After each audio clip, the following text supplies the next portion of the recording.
India എന്നാൽ നമ്മുടെ അടിമകൾ മാത്രമാണ് എന്ന് ബ്രിട്ടീഷുകാർ പറഞ്ഞു. ഇന്ത്യക്കാരെ നായകളോട് ഉപമിച്ച് അപമാനിച്ചു. പക്ഷെ ഇന്ത്യക്കാർ എങ്ങനെയാണ് അവർക്ക് ശക്തമായ മറുപടി നൽകിയതെന്ന് നിങ്ങൾക്കറിയാവോ? 1600കളിൽ ബ്രിട്ടീഷുകാർ വ്യാപാരത്തിനും ബിസിനസ്സിനും വേണ്ടി ഇന്ത്യയിലെത്തി.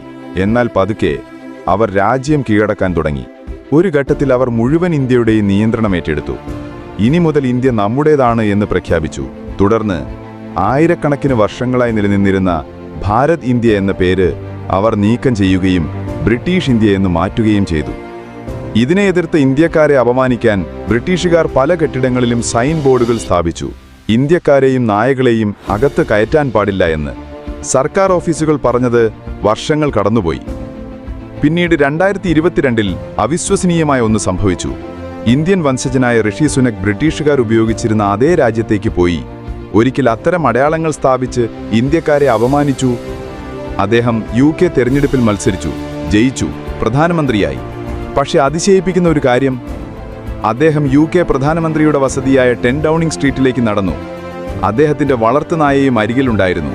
ഒരിക്കൽ ഇന്ത്യക്കാരെ മുഴുവൻ അടിമകളാക്കിയും അപമാനിച്ചവരുടെയും നാട്ടിൽ പോയി അവരെ ഭരിക്കുകയും ചെയ്തു.